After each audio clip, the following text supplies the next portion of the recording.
2012 жылғы көктемде басына қиын күн туып, Сәкен есімді туысым іздеп келді. Ол бір құжатқа кеткен қателіктің құрбаны болыпты. Қылмыстық іс қозғалғанда қағазда аты-жөні жазылып, құқыққа түседі. Біздің әділ сот жүйесі оны аямасы анық еді. Кемі 6 жылға анық сотталды. Ол депрессияға түсудің алдында тұрды. Жасы 30-дан енді асқан жігіт. Алтын асықтай 3 қызы мен ақылды келіншегі бар. Өзі тұратын шағын қаланың құрметті азаматы. Ауылының мақтанышы, ұжымына абыройлы, сауатты маман. Мына көлденең қырсық оның осынша адал еңбегін жиған абыройын жойғалы тұр. Біз бірнеше күн мән-жайды талқылап жүрдік. Ол барынша сабырлы болуға тырысты. Сонда да түнде дөңбекшіп шығатын. Кейде дауысы өзгеріп, қобалжып отырғанын білдіріп қояды. Оны жұбату үшін уағыз насихат айтпадым. Себебі оның өз басына жетіп артылатын діншілдігі де бар. Әлбетте, мұндай жағдайда әр адамның өзін сақтап қалуы инстинкті іске қосылады. Қызметтес әріптестері өз басын аман алып қалу үшін жанталасып жатты. Бірін-бірі ұстап беру, сату, қашу, бәрі болып жатты. Айтайын дегенім ол емес еді. Мәселе адамның ішкі әлемінде жүріп жатқан психологиялық процестері. Бірде оған: «Сәкен, саған тықыр таянды. Ерте ме кеш пе полиция сені қамайды. Уақытың тығыз. Бұл ақш емес. Біздің соттан әділдікті сирек көресің. Одан да осы бәленің қайғысын жұтылып кетпеуіңнің амалын жасайық» дедім. «Не ұсынасыз? Саған Виктор Франклдың Овценумнан қалай тірі шыққанын айтып берейін. Адвокат танысыңыз жоқ па?» «Бар, бірақ одан қайран болмас» дедім. Ол ықылассыз ғана: «Айтыңыз» деді. 2 сағат концлагердегі тозақты суреттеп шықтым. Сөз соңында: «Сол адам қашан өлді деп ойлайсың?» дедім. «Білмедім. Соғыстан соң 10-15 жыл жүрген шығар». «Жоқ, 1997 жылы қайтты. Мен ол кезде әлі студент екем» дегенде ол аузы ашылып отырып қалды. «Кел енді, жағдайды таразыға тартайық. Франкл фашистердің концлагеріне түсті. Сен 25 ғасырдың түрмесіне қамаласың. Овценумда жұмысқа жарамсыз адамды отқа жағады. Нарда ұйықтайды. 9 адамға бір көрпе. Жастық жоқ. Аяқ киім жастанады. Тәулігіне 200 грамм нан. Түсте бір мезгіл сылдыр сорпа. Дәрі-дәрмек жоқ. Қыста қалың киім атымен жоқ. Қылығы жақпаса полицейлер өлтіріп сабайды. Тырнағының астына ине тығады. Адамды атымен емес қолындағы номермен шақырады. Барлық құжаты түгел өртеледі. Дүние мүлкі атам заманда талан-тараж болған. Тұрған үйі, қаласы соғыста түгел жанып кеткен. Барлық туған туысын өлтіріп, жағып жіберген. Өзі құл сияқты. Айналасы тау-тау болып үйіліп жатқан өлік. Өле қалса ешкім жоқтап жыламайды. Керісінше жолдастары қуана-қуана киімін шешіп алады. Тіпті бәтеңкенің бауына дейін қалдырмайды. Бәрінің жаманы неше жылға қамалғанын болжап біле алмайды. Франкл осындай тозақтан өзін емес, талай досын аман алып шықты, дедім. «Қызық екен, я?» деп ұмсына түсті.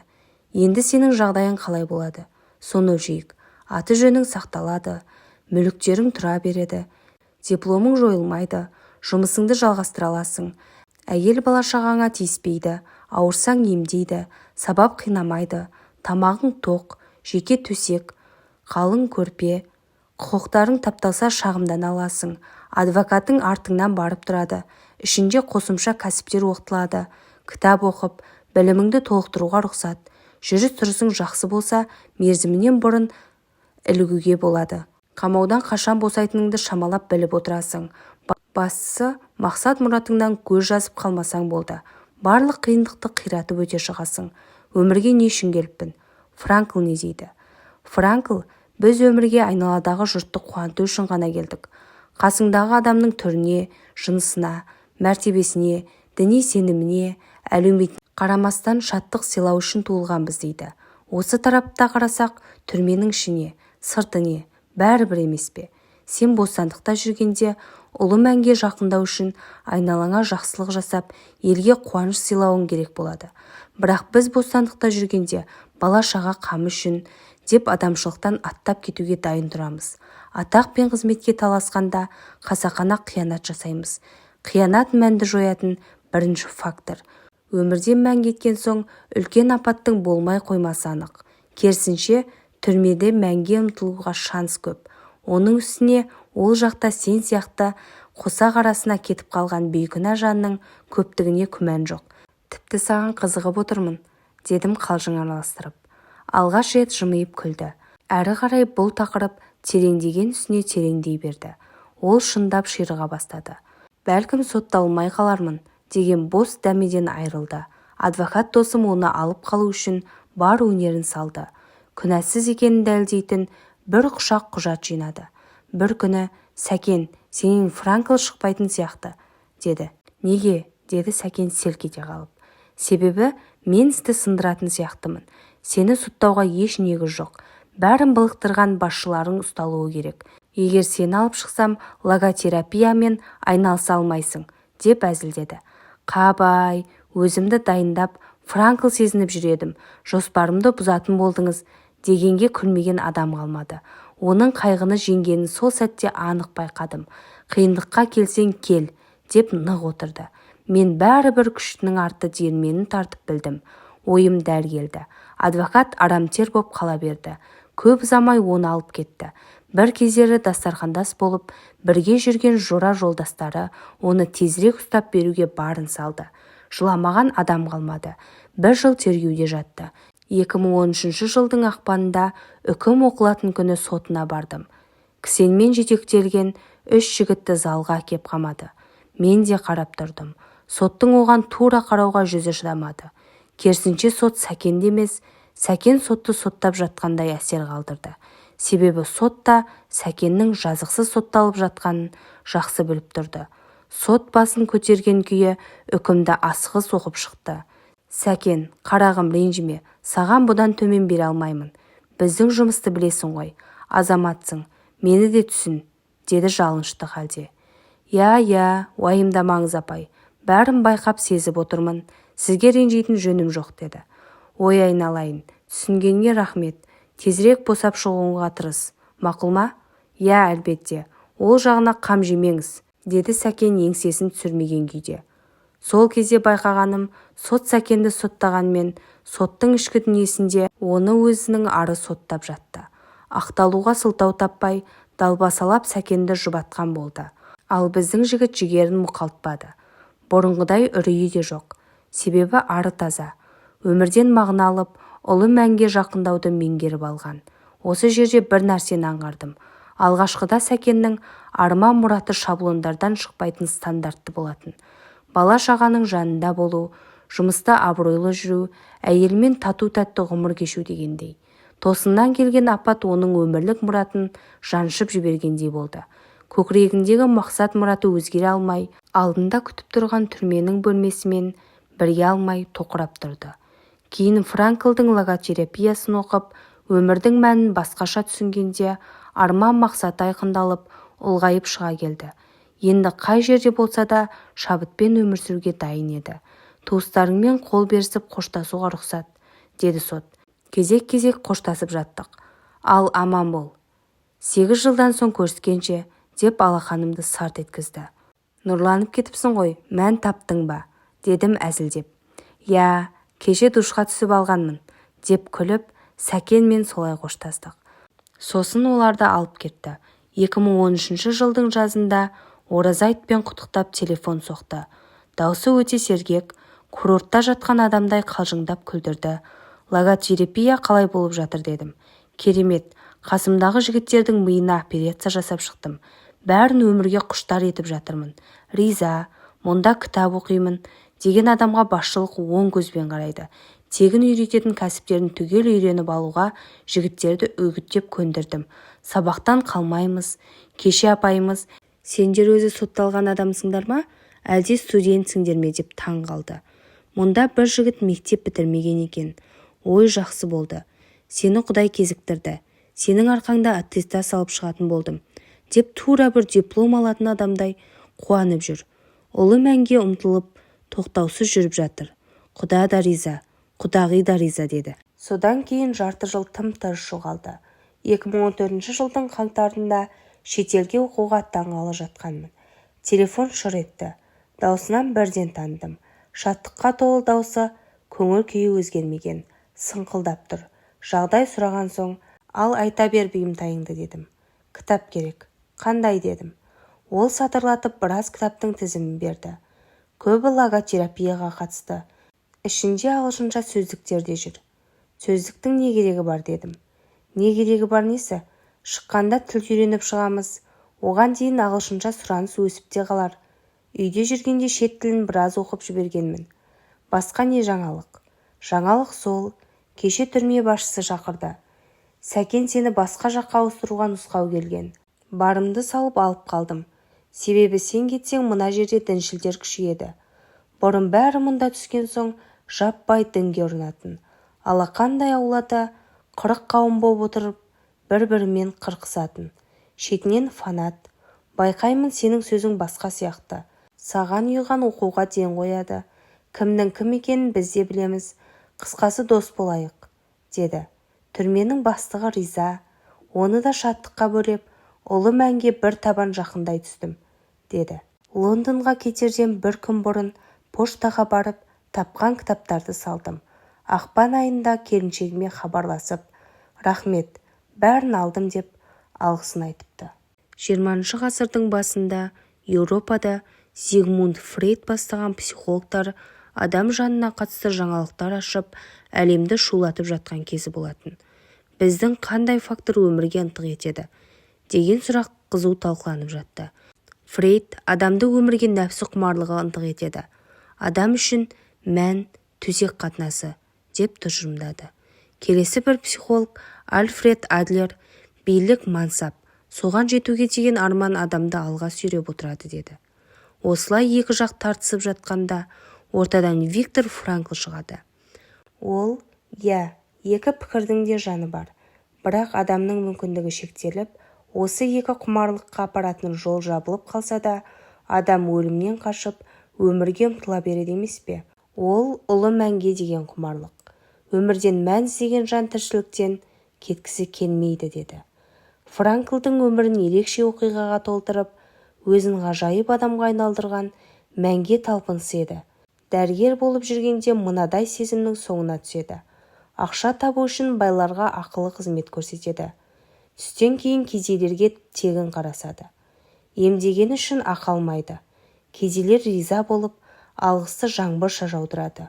Олардан алғыс алған сайын бақытқа бөленді. Кеудем шаттыққа толып, бұл түсіне қалқып жүргенде күйде болдым, дейді өзі. Әрине, қалталы пациенттер де алғыс айтуды ұмытпады. Бірақ олар ақы төлегендіктен жан дүниесін балқытарлық ләззат күй кеше алмады. Клиникасының ақшаға тәуелді екенін біле тұра, жұрттан алғыс есту үшін жарты күн ақысыз қызмет көрсете берді. Жағдайы жоқ, мұқтаждарға қарасқан сайын өмірге құштарлық артты. Осылайша Франкл жанға толассыз шабыт сыйлайтын шаттықты кеудесінен шығарып алмау үшін барлық адам ұрпағына риясыз қызмет ету керегін түсінді. Осы жаңалықтың негізінде депрессия мен суицидке соғыс ашты. 1924 жылы мектеп президенті болып сайланды. Бұл қызметте отырып студенттерді өмірге ғашық етумен армансыз айналысты. Онысы жемісті де болды. Басшылық еткен 10 жыл Венадағы студенттер арасында бірде-бір суицид факторы тіркелмеді. Сонымен өмірдің мәні не? Бізді тіршілікке ғашық етіп, ажалмен айқасуға батылдық беретін қандай күш деген сұраққа Франкл өмірдің мәні өзгелерге қуаныш сыйлау, мүмкіндігінше айналадағы жандардың көңіл күйін шаттыққа толтыру, адамға риясыз қызмет ету арқылы өзіңді де, оларды да қуанышқа бөлейсің деді. Енді Венаны қоя тұрып, Алматыға оралайық. 2013 жылы көлігіммен қалаға келе жаттым.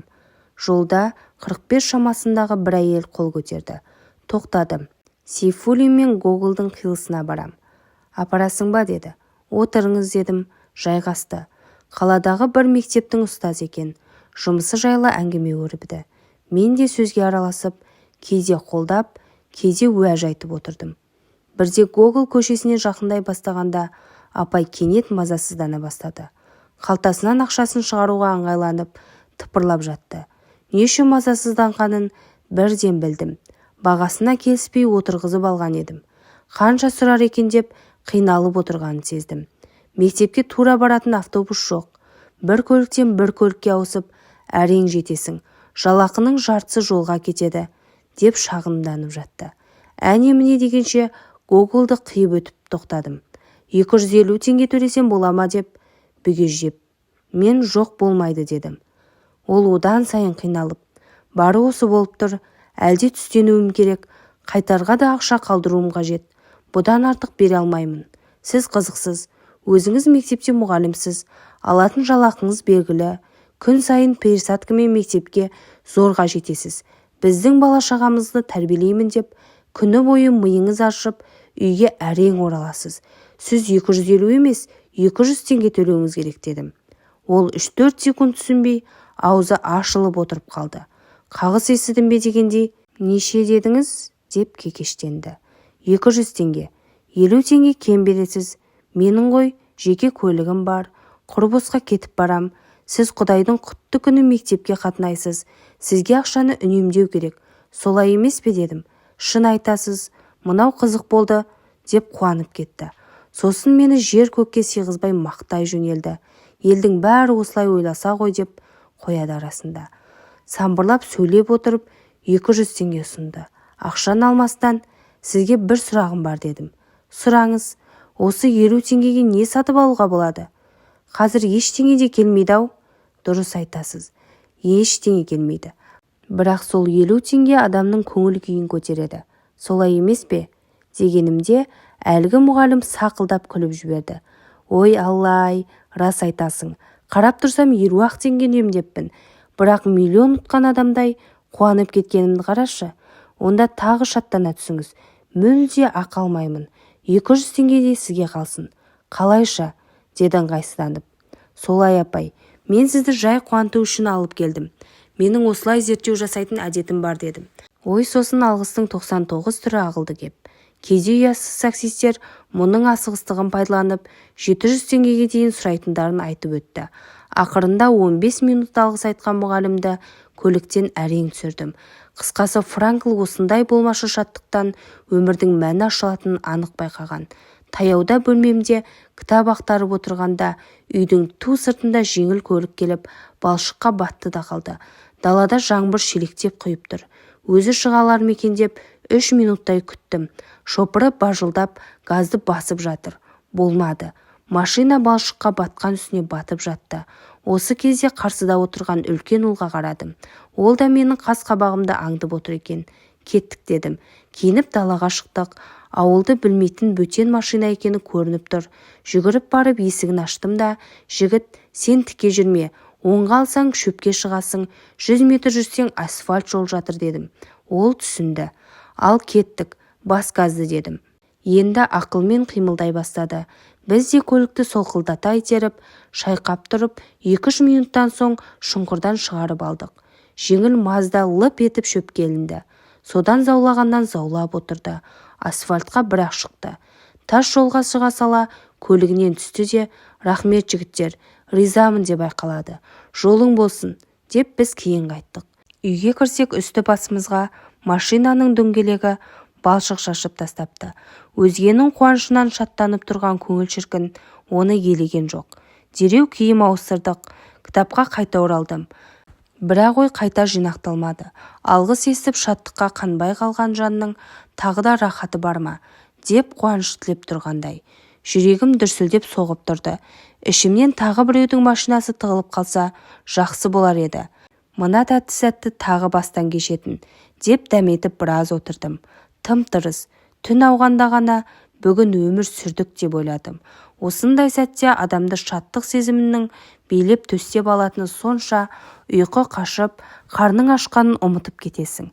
Әттең, тіршілікте осындай мәнге жалғанып, одан қуат алатын сәттер өте сирек. Неге балшыққа батқан машина жайлы оқиғаны еске алды деп ойлайсыз? Өмірде ауыз толтырып айтар басқа да жақсылықтар бар ғой. Бірақ болмашы, осы оқиғаның ерекшелігі мынада.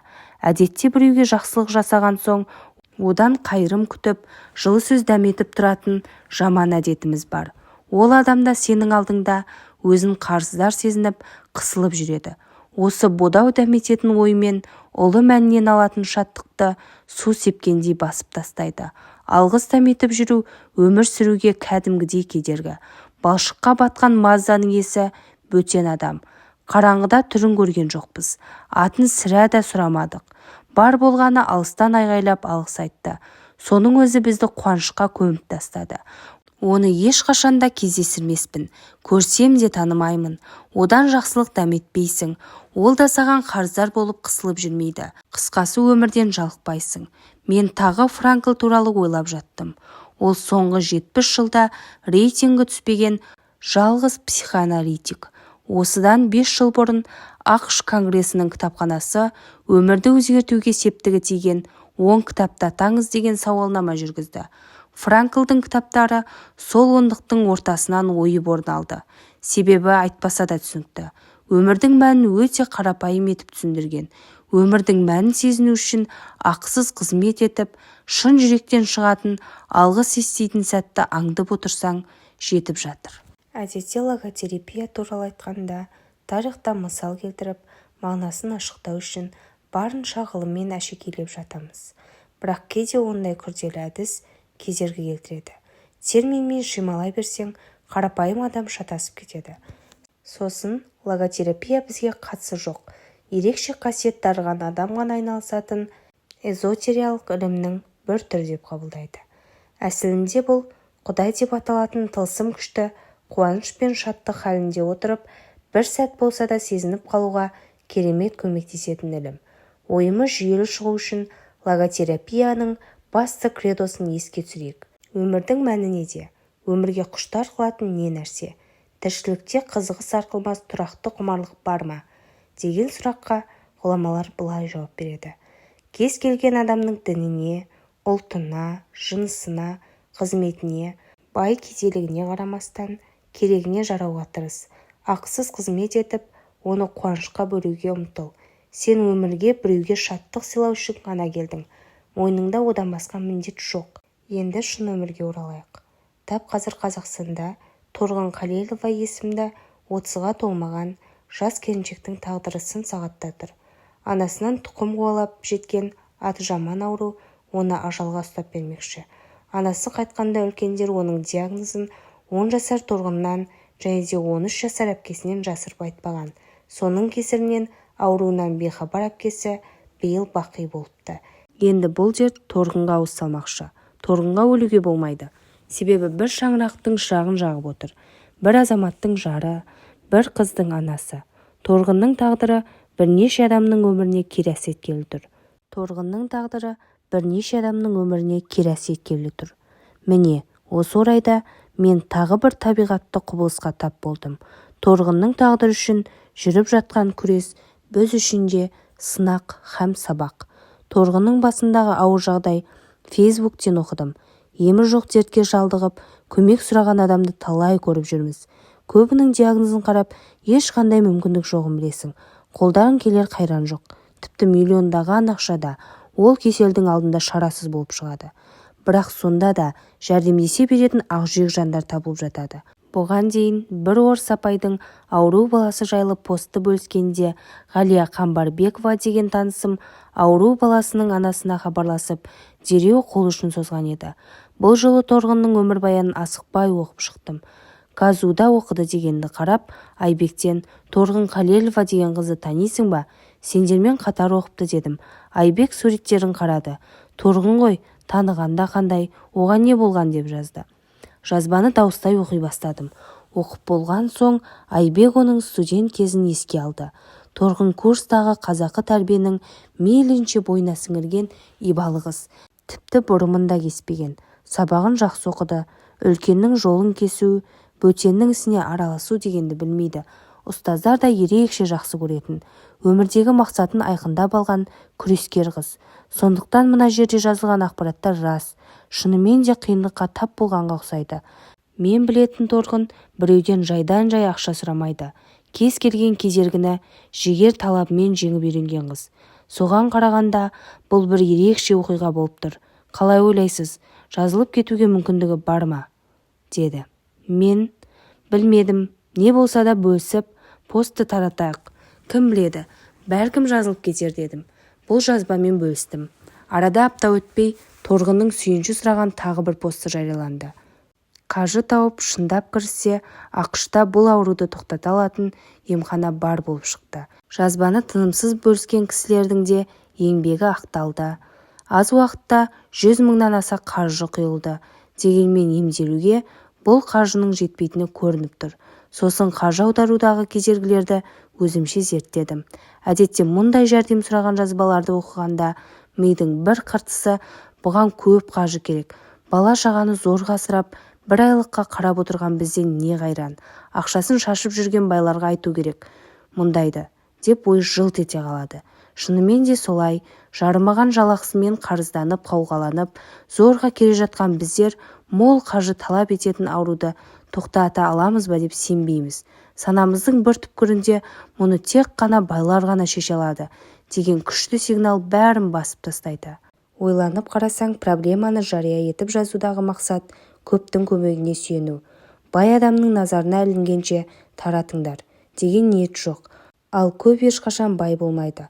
Олар шым-шымдап қана тамызады. Кешке бір жиында бірнеше жігітке эксперимент жасадым.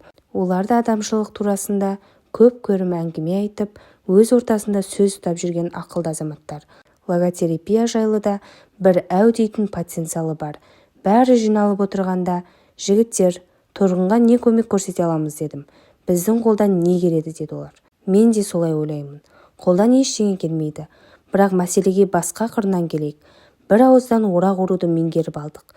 Риясыз көмек жасау өмірдің мәні деп әңгіме соққанда тыңдаған жұрт аузын ашып көз жұмады. Қазір бәрімізде біз миллионер емеспіз ғой деп ойлап отырмыз. Онда өмірдің мәнін миллионер болған соң іздейік. Ұлы мәнге баратын жол ақшамен ашылады деген түйін шығады. Егер бұл көзқарас қате десек, қолдан келгенді батыл іске асырайық. Не ұсынасыз деді біреуі. Меніңше, мол қаржы аударып, ерлік жасап қажеті жоқ. Карточкасына 1000 теңге аударсақ жетеді. 5000 аударайық дегенмен ешкім жасамайды. Ауыр тиетіні рас.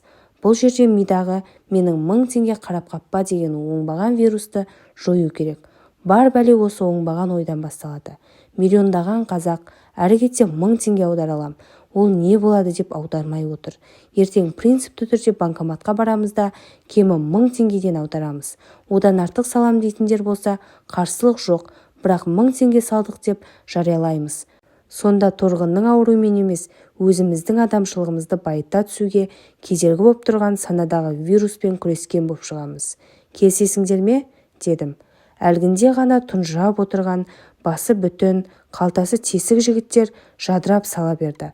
Арамызда Хаят есімді өзбек жігіт бар еді. Бір күн бұрын көктайғақта көлігімен ұшып кетіп, мәшинесін қиратып алып, мазасы болмай отырған. Ұсыныс оғанда майдай жақты. О, Санжар ака, мен де қатысам бола ма? 1000 теңге аударам, бірақ банкоматқа баруға уақытым жоқ. Өзіңіз сала салыңыз. Деді де 1000 теңге суырып берді. Қайырлы ұсынысты өзбектің бірінші боп біліп түскені ұлттас жігіттердің намысына тиіп кетті. Мен 2000 аударам, деді ұзын тұра біреуі. Оның қасында отырған бойдағым, мен бойдақпын, 4000 аударам деді. Осылайша әп-сәтте санадағы сең бұзылды да кетті. Бұл хабарды естіген басқа жігіттер жамырап, жан-жақтан үн қоса бастады. Меже бірдей, 1000 теңге салсаң жетіп жатыр. Маған Торғынның өз өмір үшін күрескені қатты ұнады. Өмірге құштар қыз екен. Ол жайында толыққанды мәлімет алғыңыз келсе, Facebook желісіндегі Торғынның парақшасына кіріп танысуға болады. Аман қалу мүмкіндігі 50-50. Нешік, не бүк. Бір адамның өмірінде бірнеше адамның тағдыры байланып тұр. Өз басым Торғын түскен ақшадан қуат алып, қаржының көлеміне қарап қуанады дегенге сенбес едім. Қайғысына ортақтасып, жанашырлық танытқан ел жұртының іс-әрекетіне қуанатына түсінікті жайт. Ажал келсе ешкім құтылып кете алмайды. Бірақ сол өлімнің өзін көтеріңкі көңіл-күймен, күйзелмей қарсы алатын адамдар болады. Торғынның есепшотына 1000 теңге аудару арқылы ауруынан бұрын жанына шаттық сыйлауға болады. Ал қаржы жинап, ем-дом жасатып, ажалмен айқасқа түсу екінші кезектегі мәселе. Әзірге біз үшін психологиядағы кедергіні жоюдың өзі үлкен күш болып тұр. Банкке бара жатқанда ішіңнен бір зұлым дауыс осындай-ақ қар көк мұзда алтын уақытыңды құртып, сонша жерден сүйретіліп келгендегі салатының 1000-ақ теңгеме, ақыры жомарт екенсің, 100 мыңдап салмайсың ба? Одан да үйіңе қайт, деп еңсеңді басып тұрады. Ішіңдегі бұл кесір дауысқа батыл түрде басты қатырма. Мен сияқты миллион қазақ бір ай 1 теңгеден аударса, миллион теңге жиналады. 3 ай қатарынан аударсақ, 3 миллион теңге құралады. Бұл жерде торғынның жанына шаттық сыйлау үшін ғана келдім. Ол қуанышқа бөленгенде өзімді бақытты сезінем. Өмірдің мәні деген міне осы, деп аузына құм құю керек. Логотерапияның қарапайым практикасы осындай. Көңілдің бір қараңғы қуысынан шығып тұрған залым дауыс миллиондаған қазақтың көмекке мұқтаж жанның өмірі үшін күресуіне кедергі. Меніңше мидағы осындай ұсақ-түйек ойдың отын өшіруін меңгерген қауым ғана ынтымақтастығы ұйып, өркениетті халық болып мағыналы өмір сүре алатын сияқты көрінеді. 3 жыл бұрын наурыз айының басында қалаға бара жаттым. Ұзынағаштан шыға бергенде егде әйел қол көтерді. Тоқтап ала кеттім. Қазақ емес, орысша сөйлегені болмаса, орыс та емес. Түріне қарап, еврей болу керек деп ойладым. Көзі ашық, мәдениетті адам екені көрініп тұр. Сыпайы амандасып жайғасқан соң әңгімеге тарта бастады. Бала күнімізде шешеміз наурыз басталса болды, жаңа жыл құтты болсын деп отырушы еді. Соны ел ұмытуға айналды. Жұрт 31 желтоқсанға үйреніп алды. Ақылмен ойлап қарасаң, 1 қаңтар күні не жаңаруы мүмкін деді. Я, расында, не жаңаруы мүмкін? Бәрі бәз қалпында. 22 наурыздай күн мен түн теңеліп, жаңа уақыттың санағы басталса бір жөн дедім. Әлі есімде. Әжеміз бәйшешекті қар астынан теріп әкеп, міне, жаңа жыл басталды деп қуана көрсететін. Қаңтарда шыршаны қанша айналсақ та, маған жаңа жылдың жаршысы бәйшешек сияқты көрінеді деді. Маған оның сөздері жағып кетті. Осылайша әңгімеме жарасып сала берді. Мен де наурыз жайлы білгенімді айтқан болдым. Біраздан соң, кім болып істейсіз дедім. Фортепианодан сабақ беремін. Жақсы ғой. Әрине, өзіме ұнайды. Зейнетке баяғыда шыққам, жұмыстан жібермейді. Өнер мектебінде адам жетіспейді. Амал жоқ, келістім. Қызыңыз болса үйірмеге беріңіз. Телефоныңызды алайын. Әйел бала шағаммен ақылдасып, бір хабарын берейін. Жақсы, күтемін деді. Есімі Ольга екен. Ол орта жолда түсіп қалды. Ертесіне отбасыма оралған соң үйірме туралы айттым. 10 жасар қызым қуана келісті. Ертеңіне Ольга апайдың өнер мектебін оп-оңай тауып алдым. Мені көріп, келдіңіз бе деп қуанып кетті. Музыкаға қабілетін тексеріп көрді де, негізі фортепианоға 6 жастан аламыз. Бірақ қабілетті қыз сияқты. Аламын деді. Хош, сонымен аптасына 3 рет сол кісіден сабақ алатын болды. Жарты жыл өткенде Ольга апай мені шақырып, қызыңыз маған ұнады. Кеш келсе де тез үйреніп кетті. Өте алғыр. Болашақта қызыңызды музыкаға бір жолата бергіңіз келмей ме? Әрі қарай консерватория дегендей. Ол үшін әрине, қызыңыз біраз жарысқа қатысып, лауреат атану керек деді. Олай болмайтын шығар. Өскенде көңілі сүйген мамандығын өзі таңдай жатар. Мен әзірге айта алмаймын. Музыка, өнер деген тамаша нәрсе ғой. Мәдениеттің нағыз мәйегі, деп мені қызықтыра бастады. Я, бірақ қызымды сол лауреат атану емес, мәдениет үйренсін деп әкелгем. Қалай сонда? Лауреат атанбаса, өнер жолындағы карьерасы қалай болады? Мен сізге баланың жан дүниесін классикалық музыкамен байытып берсе деген ниетпен бергем. Карьераға құштарлық, іштарлықты қоздырады. Мен өнер ортасын жақсы білемін. Сахнаның ар жағында лауреат атану үшін қандай қырқыстар болатынын талай көргем. Кіп-кішкентай бүлдіршіннің ондай ережесіз бәсекеге ерте түскенін қаламас едім. Сондықтан сізге өтініш, бұдан былай маған да, қызыма да ондай ұсыныс жасамасаңыз жақсы болар еді. Конкурсқа қатысып, жеңіп шығудың қандай әдіспен жүзеге асатынын бәсекеден белгілемес пе дедім. Ольга апай ойланып отырды да, жарайды, солай-ақ болсын. Мен тек талантты қызға обал болмасын деп қана айтып отырмын, деді де басылып қалды. Маған сөзін өткізе алмағанына аздап өкінгендей де болып көрінді. Осыдан соң біраз уақыт мамыражай заман орнады. Үйімізде батыстың классикалық шедевр шығармалары тұрақты ойнала бастады. Расында рахат, көз алдыңда кішкентай қызың күн санап өнер үйреніп, гүлденіп отырғаны неткен қуаныш десеңізші. 2014 жылдың қара күзінде Ольга апай тағы шақыртты. Бардым. Ол Алматыда жарыс болады. 17 мың теңге төлеу керек. Қызыңыз сол конкурсқа қатысса жақсы болар еді дедім.